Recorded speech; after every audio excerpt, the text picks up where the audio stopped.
Hello friends, मैं हूं प्रजापति कुमार और आज मैं लेकर के हूं फिजिक्स से 50 मल्टीपल चॉइस क्वेश्चन जो कि बिहार दरोगा मेंस और बिहार एसएससी मेंस के लिए बहुत इंपॉर्टेंट है।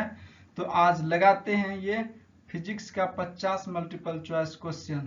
तो बने रहिए हमारे साथ। एम्पियर क्या मापने की इकाई है? करंट, प्रतिरोध, पावर, वोल्टेज। तो एम्पियर जो है यह करंट मापने की इकाई है, तो आंसर होगा ए। निम्नलिखित में से कौन वेक्टर है? तो ऊर्जा, तापमान, बल, चाल। तो इसमें बल जो है यह वेक्टर है और सभी स्केलर हैं। ऊर्जा, तापमान, चाल ये क्या है? ये स्केलर है। नेक्स्ट, निम्नलिखित में से कौन एक सदिश राशि नहीं है? सदिश राशि नहीं है मतलब अदिश राशि है वह। तो वेग, संवेग, द्रव्यमान, कोणीय वेग। तो वेग, संवेग और कोणीय वेग ये सब जो है सदिश राशि हैं, लेकिन द्रव्यमान जो है यह अदिश राशि है, तो यह सदिश राशि नहीं है, अदिश राशि है। तो अदिश राशि इसमें से कौन है? बल, आघूर्ण, ऊर्जा, संवेग ये सभी नहीं। तो इसमें ऊर्जा जो है यह अदिश राशि है। अदिश राशि में क्या होता है? सिर्फ परिमाण होता है और दिशा नहीं होती है। निम्नलिखित में से कौन सी एक सदिश राशि है? सदिश राशि में क्या होता है? परिमाण और दिशा दोनों होती है। दाब, ऊर्जा, संवेग, कार्य। तो सदिश राशि इसमें से कौन सा है? तो सदिश राशि इसमें जो है संवेग है, मोमेंटम, ये सदिश राशि है, बाकी सभी अदिश राशि है।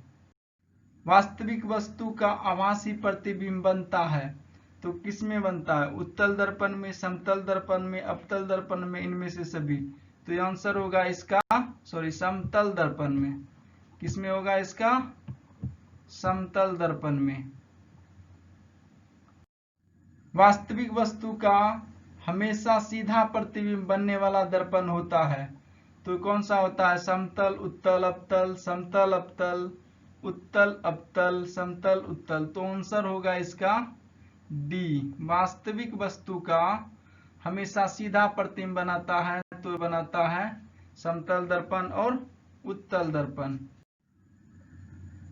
वास्तविक प्रतिबिंब की प्रकृति कैसी होती है? उल्टा, सीधा, सीधा और उल्टा, इनमें से कोई नहीं।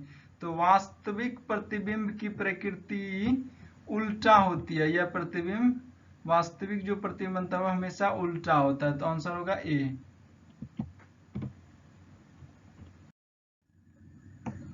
तो वस्तु से छोटा प्रतिबिंब बनाता है कौन? उत्तल दर्पण, अवतल दर्पण, समतल दर्पण, उत्तल दर्पण और अवतल दर्पण।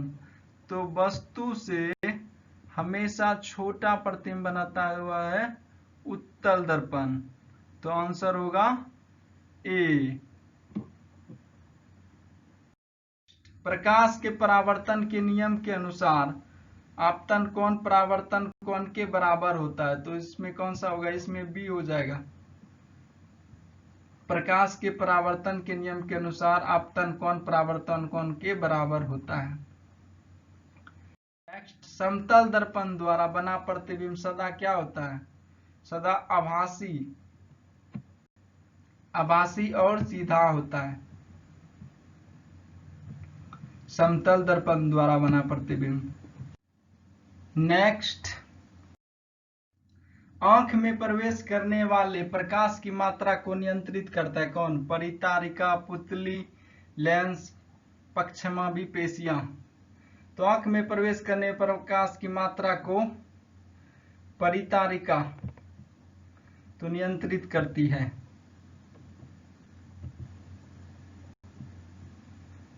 नेक्स्ट, सूर्योदय और सूर्यास्त के समय सूर्य का गोल दिखता है, गोलाकार, घनाकार, अंडाकार, चपटा। तो यह कैसा दिखता है? तो यह चपटा दिखता है। यदि दर्पण में बना प्रतिबिंब हमेशा सीधा आकार में वस्तु के बराबर है, तो दर्पण कौन सा है? अवतल, उत्तल, समतल। तो वह होगा समतल दर्पण में। नेक्स्ट, समतल दर्पण के द्वारा बना प्रतिबिंब होता है, क्या होता है? काल्पनिक होता है। वास्तविक उल्टा, तो काल्पनिक होता है। निम्न में से कौन सा दर्पण निम्न में से कौन सा पदार्थ लेंस के लिए प्रयुक्त नहीं किया जा सकता? जल, मिट्टी, प्लास्टिक, कांच। तो मिट्टी जो है यह लेंस के लिए यूज नहीं किया जा सकता है लेंस के रूप में। नेक्स्ट, उत्तल लेंस की क्षमता होती है ऋणात्मक, धनात्मक, शून्य। तो उत्तल लेंस की क्षमता धनात्मक होती है। लेंस की क्षमता का सही मात्रक होता है मीटर, मीटर स्क्वायर, डायप्टर, अन्य। तो लेंस की क्षमता का मात्रक होता है डायप्टर। पानी से भरी बाल्टी की गहराई कम दिखती है, इसका कारण है पूर्ण आंतरिक परावर्तन, अपवर्तन, परावर्तन, इनमें से कोई नहीं। तो इसका कारण है अपवर्तन। पानी में डाली हुई छड़ टेढ़ी दिखती है, इसका कारण है परावर्तन, अपवर्तन, परावर्तन और अपवर्तन, इनमें से कोई नहीं। तो इसका कारण है अपवर्तन के कारण पानी में डाली हुई छड़ी टेढ़ी प्रतीत होती है। दर्पण की चौड़ाई को दर्पण का कहा जाता है कि दर्पण की चौड़ाई को दर्पण का क्या कहा जाता है? फोकस, ध्रुव, द्वारक। तो इसको कहा जाता है द्वारक। सोलर कुकर में प्रयोग किया जाता है क्या? अवतल दर्पण, समतल दर्पण, उत्तल दर्पण, इनमें से कोई नहीं। तो सोलर कुकर में अवतल दर्पण प्रयोग किया जाता है। रोगियों के नाक, कान, गले आदि की जांच के लिए डॉक्टर प्रयोग करते हैं क्या प्रयोग करते हैं? समतल दर्पण, उत्तल दर्पण, अवतल दर्पण, इनमें से कोई नहीं। तो अवतल दर्पण का प्रयोग करते हैं। हीरा का अपवर्तनांक क्या? 1.77, 1.47, 1.44, 2.42। तो हीरा का अपवर्तनांक जो है 2.42 है। मोटर गाड़ी के चालक के सामने लगा रहता है कौन सा दर्पण? अवतल दर्पण, समतल दर्पण, उत्तल दर्पण, अन्य। तो मोटर गाड़ी के चालक के सामने उत्तल दर्पण लगा रहता है।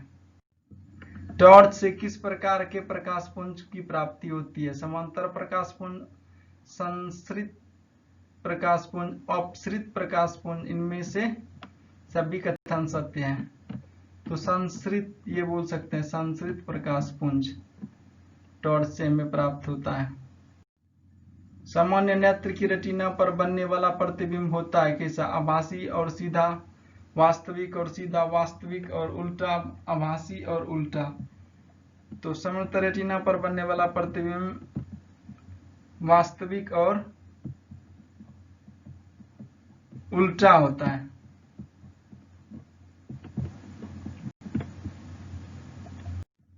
नेत्र लेंस में समायोजन की प्रक्रिया होती है आइरिस द्वारा, नेत्र लेंस द्वारा, सिलियरी पेशियों द्वारा, कॉर्निया द्वारा। नेत्र लेंस में समायोजन की क्रिया होती है सिलियरी पेशियों द्वारा।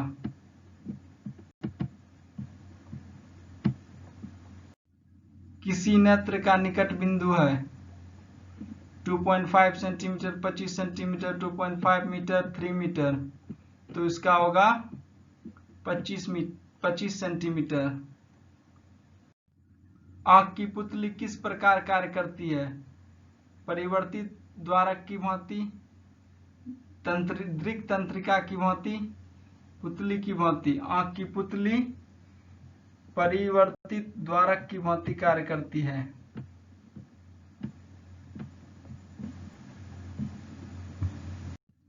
सामान्य मानव नेत्र का दूर बिंदु होता है 25 सेंटीमीटर, अनंत पर 25 मिलीमीटर, 25 मीटर। तो इसका आंसर होगा अनंत पर होता है। सिनेमा के पर्दों पर किस प्रकार का प्रतिबिंब बनता है? आभासी प्रतिबिंब, वास्तविक प्रतिबिंब, दोनों, सभी कथन सत्य है। तो सिनेमा के पर्दों पर वास्तविक प्रतिबिंब बनता है। तो आंसर इसका होगा बी।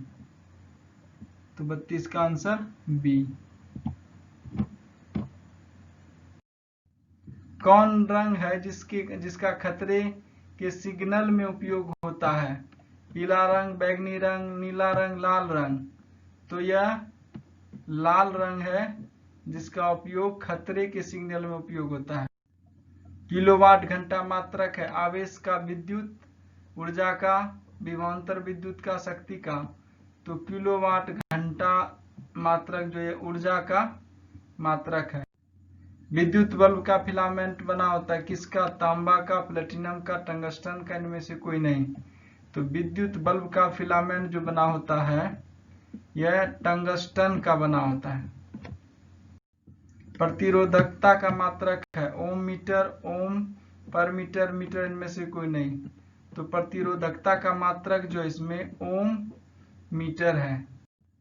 विद्युत धारा उत्पन्न करने की युक्ति को क्या कहते हैं? एमीटर, गैल्वेनोमीटर, जनित्र अथवा मीटर। तो आंसर होगा सी, जनित्र, जिसको जनरेटर कहते हैं। निकट दृष्टि दोष वाला व्यक्ति के चश्मे में लगा होता है उत्तल लेंस, अवतल लेंस, द्विफोकस लेंस, बेलनाकार लेंस। तो ये होगा अवतल लेंस। दीर्घ दृष्टि दोष वाला व्यक्ति के चश्मे में लगा होता है अवतल लेंस, द्विफोकस लेंस, उत्तल लेंस, बेलनाकार लेंस। तो दूर दृष्टि दोष वाले व्यक्ति के चश्मे में लगा होता है उत्तल लेंस। तेज प्रकाश में पुतली का आकार कैसे हो जाता है? बड़ा, छोटा, कोई परिवर्तन नहीं, इनमें से कोई नहीं। तो तेज धूप में आंख की पुतली सिकुड़ जाती है तो छोटा हो जाती है। उदय और अस्त होते समय सूर्य दिखाई देता है कैसा? लाल, नीला, काला, पीला। उदय और अस्त होते समय सूर्य दिखाई देता है लाल। मानव नेत्र में होता है अवतल लेंस, उत्तल लेंस, अवतल दर्पण, उत्तल दर्पण। तो मानव नेत्र में उत्तल लेंस लगे होते हैं। मानव नेत्र में जो बिंदु प्रकाश के लिए बिल्कुल सुग्राही नहीं रहता उसे कहते हैं पीत बिंदु, अंध बिंदु, निकट बिंदु, दूर बिंदु, उसे कहते हैं अंध बिंदु। दूर दृष्टि दोष वाली आंखें साफ साफ देख सकती है निकट की वस्तुओं को, बड़ी वस्तुओं को, दूर की वस्तुओं को, इनमें से कोई नहीं। दूर दृष्टि वाले व्यक्ति दूर की वस्तुओं को साफ साफ देख सकता है परंतु निकट की वस्तुओं को नहीं देख सकता। वास्तविक सूर्यास्त और आभासी सूर्यास्त के बीच लगभग कितने समय का अंतर होता है? तो 2 मिनट का अंतर होता है। इंद्रधनुष किस प्रकार का स्पेक्ट्रम है? प्राकृतिक स्पेक्ट्रम, कृत्रिम स्पेक्ट्रम, कृत्रिम स्पेक्ट्रम और प्राकृतिक स्पेक्ट्रम दोनों सभी कथन सत्य हैं। तो यह प्राकृतिक स्पेक्ट्रम है। अत्यधिक ऊंचाई पर आकाश में वायुयान से सफर करने पर आकाश का रंग कैसा दिखता है? लाल, काला, पीला, नीला। तो अत्यधिक ऊंचाई पर वायुयान से सफर करने पर आकाश का रंग काला दिखाई देता है। किसी वस्तु का प्रतिबिंब आंख के जिस भाग पर पड़ता है वह है कॉर्निया, रेटिना, आइरिस, पुतली। तो किसी वस्तु का प्रतिबिंब आंख के जिस भाग पर पड़ता है वह है रेटिना। चुंबकीय क्षेत्र का मात्रक होता है न्यूटन, टेस्ला, एम्पियर, मीटर। तो चुंबकीय क्षेत्र का मात्रक होता है टेस्ला। डायनेमो से किस प्रकार की धारा प्राप्त होती है? दृष्ट धारा, प्रत्यावर्ती धारा, दोनों धारा, इनमें से कोई नहीं। तो डायनेमो से दृष्ट धारा प्रवाहित होती है। आई होप आप लोगों को यह एमसीक्यू पसंद आया होगा। मैं इस तरह के एमसीक्यू डेली लेकर के आता रहूंगा। तो like, share and subscribe my channel. Thanks for watching.